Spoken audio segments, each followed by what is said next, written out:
Welcome and thanks for joining us. My guest today is Chip Rogers, the Chief Executive Officer of the American Hotel and Lodging Association.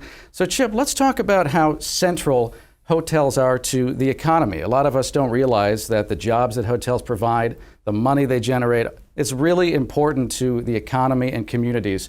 Can you explain exactly why the hotel industry is so important for the economy, locally and nationally, really? Well, first, thanks for having me. I appreciate it. I think before the pandemic, a lot of people probably didn't really appreciate the impact that a hotel had in their local community. During the pandemic, people began to not only miss hotels, but recognize, wow, there's a lot of jobs that are tied up in these businesses, a lot of revenue that is created, especially around, obviously, travel and tourism. And so if you looked at pre-pandemic, 1 in 25 American jobs was in some way tied to a hotel, whether that's direct employment or working for a company that provides services or goods to a hotel. That's an enormous impact on the American economy. Then when you look at the tax revenue that was generated, is measured at $186 billion. It was going to federal taxes plus state and local taxes. And a lot of that disappeared in 2020, and much of it disappeared again in 2021. So the financial impact, the job impact, certainly hits every community across the United States. And you mentioned that hotels supported 1 in 25 American jobs before the pandemic. What are some of those jobs? Can you explain some of the jobs that we might not think about when we think about hotels? Yeah, it's interesting. Most people think about hotels and they say, okay, I know the person that greets me when I walk in the door at the front desk, and I know the people that clean the rooms, but I really don't know much beyond that. And while those positions are extremely important and guest-facing, there are also a number of other positions, whether it be security, maintenance, operations, accounting, marketing, lots of food and beverage jobs. And that's been the real story of the pandemic. As hotels began to emerge out of the pandemic, what we saw is that your non-urban city center hotels, resorts, suburban, interstate travel hotels, they were actually doing quite well. But it's your urban city center hotels that struggled so much. And those particular hotels, because of the size of those hotels and who they cater to, which is large meetings, conventions, and conferences, they have an enormous number of jobs that are in the food and beverage area. And so the people that service the 1,000 guests that come in for a big event, they had no work during most of the pandemic. And so that's where we saw most of the job loss and consequently the biggest economic impact. Okay, so that's interesting. You saw that the hotels that really service those maybe conventions, the people who come in with business interests and bring a lot of people with them, those were the hotels that suffered the most. I guess that would make sense. Absolutely. And then the cities that cater to those type of travelers plus international travelers are the cities that suffer the most. Washington, D.C. being near the top of the list because this is a metro area that attracts people from all over the world, and not a lot of international travelers were coming into the U.S. And so you weren't having the conferences, you didn't have the lobbyists that are here having large events, you didn't have many of the 8th grade field trips that would normally come. Right. And that impacts what's happening at the hotel. Right. So in D.C., not only did you have the business, the international travel, but also the tourism that the pandemic. So it was like a triple threat, basically, in D.C., right? Well, when we look at the cities across the U.S. that did the best during the pandemic and compare those that did the worst, unfortunately, D.C. was near the bottom of the list week after week after week because of what we mentioned, international travelers, the congressional offices, for the most part, being closed, the tourism. You put all that together, and it has been a very tough stretch for Washington, D.C. And let's talk about the tax dollars. You mentioned a little bit about that already. What is the impact, the tax impact that hotels have? Boy, it's enormous. If you think about what happens from a taxing standpoint in a hotel, you have the obvious, which is a guest comes in and they pay for their room, and you look on the bill and you see the local hospitality occupancy taxes. But there's also income taxes that are being paid by all the people that work there. There's enormous property taxes that are being paid by these companies because these are massive plots of real estate.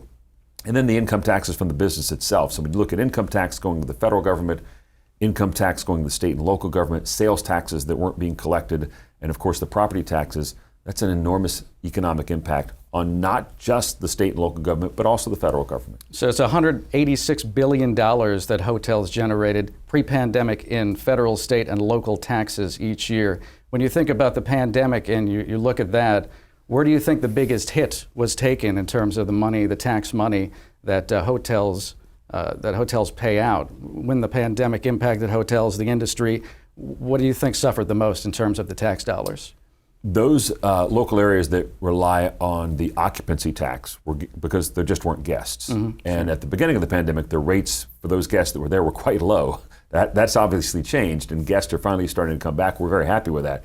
But yeah, that occupancy tax wasn't happening because those transactions weren't happening. The property taxes were still needing to be paid, and hotels went out of their way to try to hold on to as many employees as they could. And so you did still have some of the employee income taxes being paid, but the occupancy taxes and the sales taxes, those weren't happening because the transactions weren't there. So when hotels weren't making as much money during the pandemic and they still had to pay those property taxes, it must have been pretty tough. Oh, right? Very tough. Yeah. Thankfully, there were programs like the Paycheck Protection Program, the PPP as we like to call it, that certainly helped many hoteliers make it through this time. In places like Maryland, Governor Hogan early on created a grant program that helped Maryland hoteliers. Here in D.C., the mayor and city council came up with a plan to help hoteliers as well. And so there have been local and state assistance in and around the area that helped keep many hotels afloat. There were lenders who said, you know what, you're going through a very tough time, let's work on when you can make these payments. And so hoteliers were just scrapping, trying to figure out, how can I keep my business afloat? But they still had to pay the taxes, particularly the property taxes, which in most cases did not go down. So in terms of money that flows from people to hotels to the economy, we talk about people going to hotels and spending money on hotels, but when people travel, whether it's tourism or business, you don't just spend money on hotels, you spend money on the surrounding areas. So can you explain, where are you seeing people spend their money when they go to hotels, and how much are they spending in the communities? That's a great question, because when we travel, we normally look at the hotel and the flight and we say, okay, that's what it's going to cost me. But the reality is, once you get to these places, you tend to spend a lot more money on other things, whether they be restaurants, shopping, obviously music venues, sports venues. Here in Washington, D.C., I know most of the museums are free, but when you go in those museums buying food and drink and things like that, what it equates to is, for every $100 that someone spends on a hotel, they spend about $222 on other items in and around that hotel during that trip. And so it's an enormous economic incentive to get people to come to your city and stay in hotels, because they're going to help all the other businesses associated with that travel. And can you repeat that? That's a pretty big figure. So if for every $1, how much do they spend? So for every $1, $2.22 additional go to spending on other items that's associated with that trip. So there you go. You spend basically, you're spending a lot of money, basically, relatively speaking, in the community around the area. And I suppose it's maybe tourism, but also business when you're around the communities. Probably more tourism, though. Is that right? Or maybe business as well? It is. What we have found is that business travelers actually spend more on the actual hotel and more when they go out and eat, because they're doing business travel. Okay. But tourists are going to go see all those other things. They're going to go to the Nat Stadium. They're going to go to the museums that a business traveler might not go to. It's also important to note, when we think about people coming in and staying in a hotel and how they spend money, the international traveler is going to spend 3 to 4 times as much, because this might be a trip they've waited their entire life to go on, and they stay a lot longer than the domestic traveler does. And so that's why in a city like Washington, D.C. or New York or San Francisco, attracting those international travelers into your cities has an enormous economic impact, and a very positive one, because they spend a lot of money. So all that activity, all that money was down during the pandemic. Now the pandemic is still around, it's not over yet. We hear about the numbers rising again. But as far as the pandemic restrictions and people moving around, that's changing very rapidly right now. A lot of people are out, a lot of people are traveling. So you saw all that activity and money go down during the pandemic when it was really bad. How about now? What are you seeing right now? So something really interesting is happening and has really materialized over the last year and a half, and that is the leisure traveler, those going on vacation, that's back. In fact, that may be a record this year. We might have more leisure travel than ever. The business travel, the conferences and conventions are not back, and certainly the international travel is not back.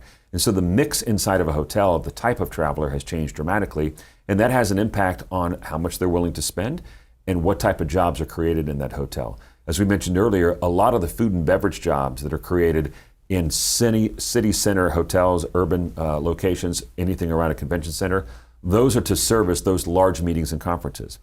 For the traditional leisure traveler that's just coming in on vacation, well, they're not going to eat in the hotel, most likely. They're going to go out and eat in a local restaurant, and that's great. We support local restaurants. But those food and beverage jobs in the hotels are still not being supported, because you're not having the large gatherings and groups of people that would typically avail themselves to those type of events.